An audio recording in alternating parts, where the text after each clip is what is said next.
Keputusan MK sudah final dan mengikat, begini penjelasannya.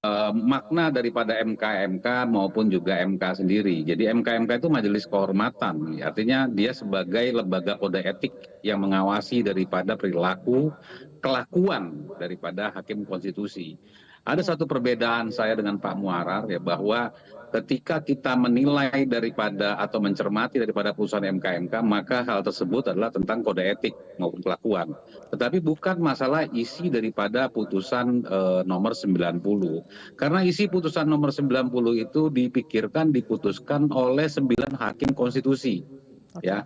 Nah, mengapa sampai pada akhirnya Bapak Anwar Usman selaku Ketua MK kemudian dikenakan sanksi, dan kemudian ada hakim konstitusi lainnya pula dikenakan sanksi, tentu dengan masing-masing kelakuan tadi gitu loh.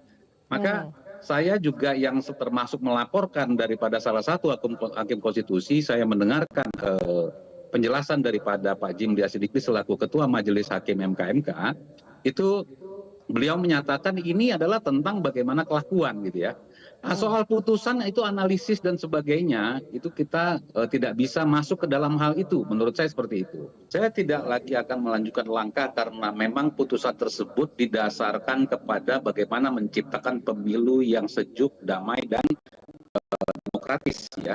Jadi inisiatif daripada MK yang menjadi satu kebijakan putusannya itu didasarkan visi misi cara berpikir yang seperti itu tadi.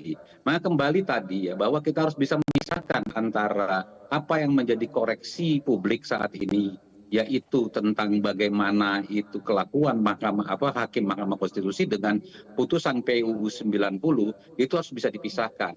Putusan PUU 90 itu tidak bisa diapa-apakan karena itu sudah final and binding, sudah final, sudah berakhir inkrah ya, dan mengikat kepada seluruh warga negara dan tentunya peserta pemilu, karena ini terkait dengan persoalan undang-undang pemilu tentang batas usia maupun juga pengalaman sebagai pimpinan daerah. Yang kedua yaitu tentang bagaimana peran-peran yang akhirnya dikenakan sanksi ya. Jadi kalau kita mau kembali kepada pemisahan dan pemilahan tadi, maka peran-peran tadi sudah jelas ya. Umumnya para hakim itu adalah membocorkan. Yang kedua, tentu khusus untuk Ketua Mahkamah Konstitusi adalah saya harus jelaskan kepada publik pada hari ini, yaitu mempengaruhi ya, karena beliau adalah sebagai Ketua Mahkamah Konstitusi. Ingat sekali lagi bahwa untuk memutuskan perkara itu 9 konstitusi independen merdeka.